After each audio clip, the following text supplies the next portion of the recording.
Então vamos à nossa próxima ação de matemática, né? Nós vamos estudar equações. Aí no livro do sétimo ano de vocês inicia-se lá na página 139, né? No momento a gente vai iniciar ainda. Vamos conhecer equações, vamos conhecer como é que elas são formadas, como montar, né? Situações desse tipo, viu? Tem até um pense e responda aqui de início que diz o seguinte, eu deixei até os resultados aqui, né? Pra gente dar uma olhada. Diz assim, ó, responda no caderno as questões. Hoje Fernando tem 10 anos. Qual será a idade de Fernando nesse mesmo mês e dia daqui a 10 anos, né? Então, se ele tem 10, com mais 10 anos, ele vai ter 20, né? Se ele tem 25, com mais 10 anos, ele vai... Se 25 somando com 10, vai ficar 35, né? E se ele tem X anos? Então, se ele tem X anos, esse X não é uma idade como um número, né? Mas eu sei o quê?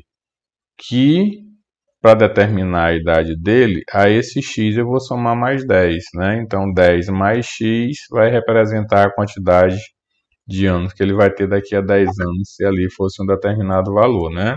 Então aqui é onde eu tenho uma expressão, né? Viu? Essa junção desse número com uma letra, como um fator indeterminado aqui no momento, né? É quem vai representar uma expressão, né? Então tal que se esse 10 mais X anos, né, vai representar justamente isso que a gente estava fazendo aqui, ó. Se o meu X for 10, 10 mais 10 vai dar 20. Se o X for 25, 10 mais 25 vai ficar 35, né? Então esse valor é o que que representa o que a gente estava fazendo antes aqui em relação à letra E e à letra B na soma, né? Então, x representa o total de anos, se vai aumentar mais 10 anos mais, ou seja, 10 mais x vai representar a quantidade de anos que ele vai ter daqui, uma quantidade de x anos que a gente não sabe quem é, né? Quando o Carlos subiu na balança, o visor mostrou 46. Quantos quilogramas ele terá se aumentar 10 quilos? Ora, 46 mais 10, 56, né? Se ele perder 5, se ele tem justamente 46 e perdeu 5, né? Vai ficar com 41. Se ele ganhar X quilos, então é a mesma situação dali. Eu vou somar o 46 mais o X, que vai representar essa quantidade de quilos, né? 46X quilos aí, né? E se ele perder Y quilos, então é 46 menos o Y, que representa a quantidade de peso que ele perdeu. Então, conhecendo as equações. Uma situação quando precisamos encontrar um valor de um número desconhecido, que era justamente essas situações bem aqui, ó. Transformamos o texto que apresenta o problema em uma sentença escrita na linguagem matemática usando letras e símbolos, né? Ou seja, 46 mais x quilos, 46 menos y quilos, né? Ou seja, aqui é o que vai representar esse termo desconhecido. Imagine resolver situações usando palavras e desenhos. Parece bastante complicado. Não é. Durante muito tempo era assim que as situações com números desconhecidos eram resolvidos. O uso de letras para representar o número desconhecido facilitou a resolução de problemas, que trouxe enormes progressos para a matemática, né? Observe e acompanhe a situação. Passeando com seu neto, Helena comprou 2/5 do comprimento total de uma avenida. Passeando com seu neto, Helena percorreu 2/5 do comprimento total de uma avenida. Se andasse mais 40 metros, teria percorrido a metade da extensão total da avenida. Por meio de qual sentença matemática poderíamos obter em metros a extensão total da avenida? Então, primeiro precisamos encontrar um número que representa esses metros. A extensão total da avenida, vamos indicar esse número pela letra X e fazer um esquema da situação, né? Então, ó, como eu não sei o total da avenida, eu digo que a avenida mede X. Se ela andou 2/5 da avenida, ela andou 2/5 de X, né? Porque eu não sei quanto é a medida da avenida, né? Então, se ela andou 2/5 de x mais 40 metros, ela teria andado a metade. Então, se fosse para mim representar essa metade, eu teria justamente isso aqui, ó, 2/5 de x, que é da avenida, mais os 40 metros, para ela ter andado a metade da avenida, né? Viu? Para ela ter andado a metade da avenida, né? E aí, esses 2/5 mais esses 40 metros vão representar o que? A metade. O que é a metade? É 1/2. Né? Então, eu posso dizer que se ela andar 2x mais 40 metros, ela vai ter andado 1/2 da avenida, que é x. Né? Como está colocado aqui, ó, a metade. Né? Que lembra que 1/2 representa a metade, né? 1/2, viu? Então, esse 2/5 de x mais 40, ele representa a metade da avenida, viu? Então, a extensão, eu não sei quem é, disse que é x. Se ela andou 2/5, ela andou 2/5 de x. Esse 2/5, se ela andasse mais 40, ela teria andado a metade. Então, esse 2/5 de x mais 40, eu posso dizer que é 1/2 da avenida, ou seja, é a metade da avenida, né? Então, vamos para a segunda página. Observando o esquema, fica fácil escrever a sentença, né? Como a gente fez lá, né? Que 2/5 de x mais 40 vai ser igual a metade da avenida, viu? A metade da extensão que ela percorreria, né? Nós que formamos uma sentença matemática representada por uma igualdade, em que usamos a letra x para nos referir a um número desconhecido dessa sentença, né? Então aqui a gente tem uma equação, né? Que se eu descobrir quem é x, ao mesmo tempo eu descubro quanto é a extensão da avenida. Se eu soubesse quem era x, ó, eu ia multiplicar aqui esse 1/2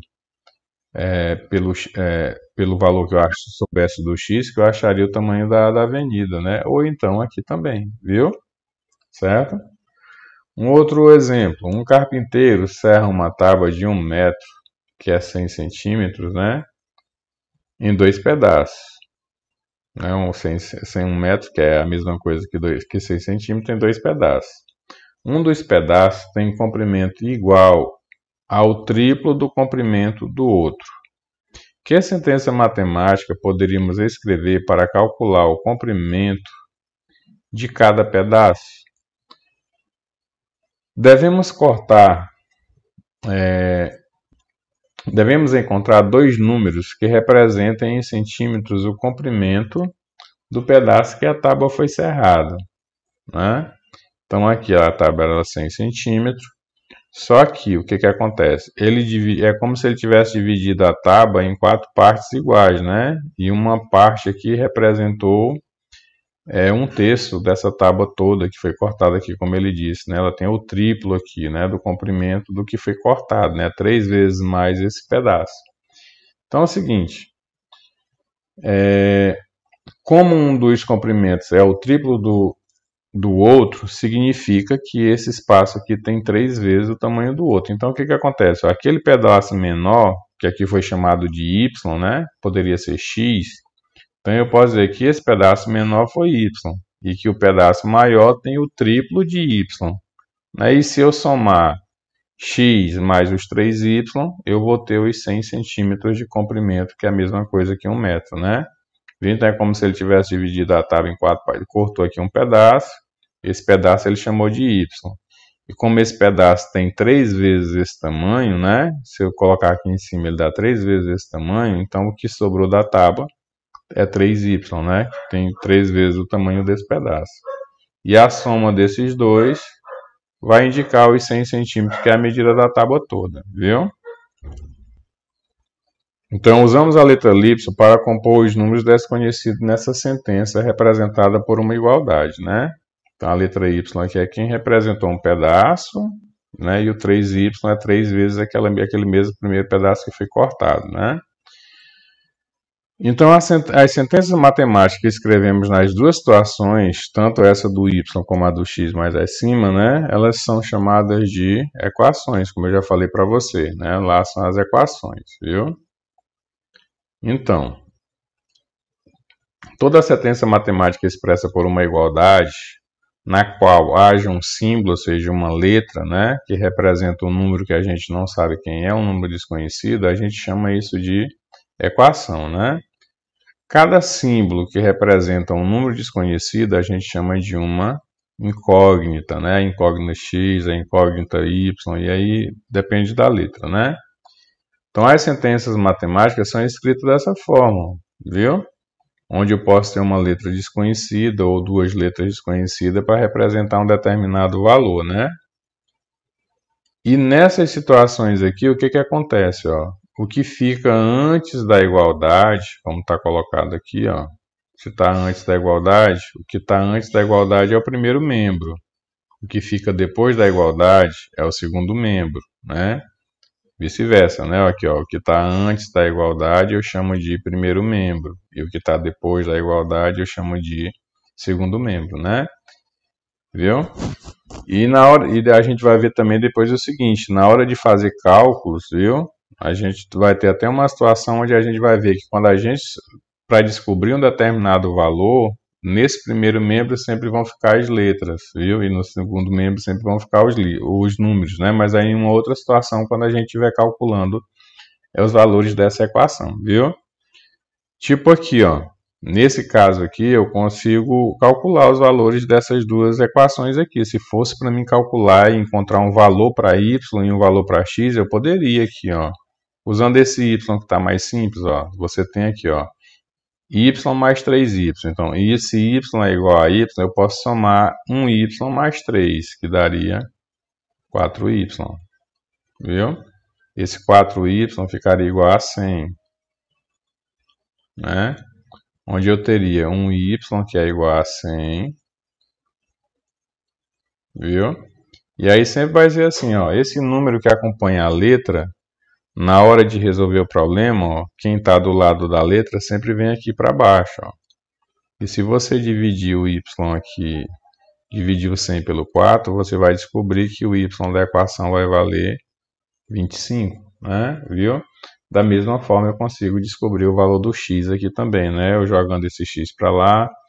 Aí a gente só vai ver quando a gente estiver fazendo cálculos também o seguinte, que o que passa aqui pela igualdade de um lado para o outro, viu? Ele muda de sinal. Tipo aqui, ó, para mim fazer um cálculo aqui de 2/5 de x, eu teria que juntar com esse 1/2 de x, ó. Então aqui ele está de um lado, quando ele for para o outro ele vai negativo, ó. Então aqui ele é mais, quando ele for para cá ele vem menos, viu? E o 40, que aqui é mais, ó, eu vou levar ele para o outro lado, também vai ficar menos, né? Porque quando a gente for resolver, quando a gente estiver aprendendo a resolver, a gente vai ver que as letras sempre ficam no primeiro membro e os números sempre vão para o segundo membro, né? Aqui, como eu tenho duas frações, ó, eu vou ter que tirar minha MMC para resolver, né? Se eu for tirar minha MMC de 2 e de 5, eu sei que vai dar 10, viu? Vai dar um 10. Onde a gente vai fazer, ó, 10 dividido para 5 dá 2. 2 vezes 2 vai ficar 4x, né? Menos 10 dividido para 2 dá 5. 5 vezes 1 vai ficar 5x. E aqui do lado do 40 a mesma coisa, viu? Aqui vai ficar 10. Onde 10 dividido para 1 dá 10. 10 vezes 40 vai ficar aqui os 400, né? Viu? Porque vai aumentar só um zero. Certo? E na hora da gente resolver aqui, ó, a gente esquece o denominador, viu? Então aqui vai ficar simplesmente assim, ó. Aqui é menos, né? O 40 lá era mais, para cá veio menos, eu esqueci de botar o sinal, né? Veio menos. Aí vai ficar dessa forma, ó. 5, né? Sinal diferente, repete o sinal do maior, né? Então 5 tirando 4 vai ficar 1x. 1x igual a menos 400. Aí o que acontece? Quando a gente trata de equação do primeiro grau, esse x não pode ficar negativo. A gente vai ver que para poder resolver isso aqui, ó, né, que aqui acabou o espaço, a gente multiplica ele por menos 1, viu? Essa multiplicação por menos 1 é só para mudar o sinal, ó. Menos com menos vai ficar mais, igual, menos com menos vai ficar mais, 400 vezes 1 dá 400. Ó. Então a nossa avenida lá, ó, naquele caso, teria 400 metros, viu? Então, mas aqui é uma outra situação, mas eu vou só adiantando um pouquinho do que a gente vai ver mais na frente em relação a esse cálculo de equação, né? No momento, nós vamos mais é só montar essas equações nesse sentido aqui, ó, viu? De procurar o valor desconhecido e montar essa equação igual a gente fez aqui nesse primeiro problema, ó, né? Ou seja, se ele pesava 46 quilos, ganhou X, então 46 mais X. Se ele perdeu Y, 46 menos Y, né? Mas no momento a nossa atividade vai ser... O nosso assunto vai ser no momento em montar a equação. Depois é que a gente vai para essa situação do cálculo, viu? Ali eu só adiantei um pouquinho o que que espera a gente, né? Tá até aqui, ó. Quais das sentenças matemáticas a seguir representam equações, né? Então, o que que vai acontecer, ó? Para ser uma equação, eu tenho que ter uma igualdade, né? Então, tudo isso aqui que não tem uma igualdade, ó, ele não é equação, ó, né? Ó, aqui é maior que 10, é desigual, né? Aqui é, ou seja, essa são equações. Por quê? Porque terminam com uma igualdade. Essa que termina com esse sinal de maior que, né? Aqui, ó, né? X mais 10 é maior que 10. Aqui não é uma equação. Essa que terminou com esse sinal de diferente também não é uma equação, né? Numa equação a gente tem dois termos, né? Ou seja, eu tenho o primeiro membro, tenho o segundo membro, e esse primeiro e o segundo membro estão separados aqui por uma igualdade, viu? Sempre vai ser assim. E vocês verem que os nossos cálculos aqui estão mais baseados em montar, ó, né? Daqui a 5 anos, Karina terá 37 anos. Usando a letra X, escreva uma equação que permita calcular a idade que Karina tem hoje, né? Viu? Então aqui a gente vai fazer uma soma, né? Ou seja, a gente vai usar um termo somando com x, ou diminuindo com x, ou multiplicando, ou dividindo, né? Ou seja, esse x vai ser para fazer parte aqui da nossa expressão, nessa soma, nessa multiplicação, nessa divisão, viu? Onde um lado vai ser igual ao outro, onde o x vai ser igual a alguma coisa, né? Onde 5x vai ser igual a alguma coisa, viu? Aqui, né, não é dizendo que vai ser o resultado, né, mas tipo aqui, eu poderia ter 5 mais x, que seria igual a 37, ou 37 mais menos x, que seria igual a 5, alguma coisa nesse sentido. Ou seja, aqui a gente só vai primeiramente montar a nossa equação nesse assunto, viu? Depois é que a gente vai para o cálculo. Então a nossa aula finaliza aqui, né? Mais uma vez eu peço a vocês que não forem inscritos no canal, se inscrevam, viu? Deixe o seu joinha e a gente se vê na próxima aula. Então, até mais.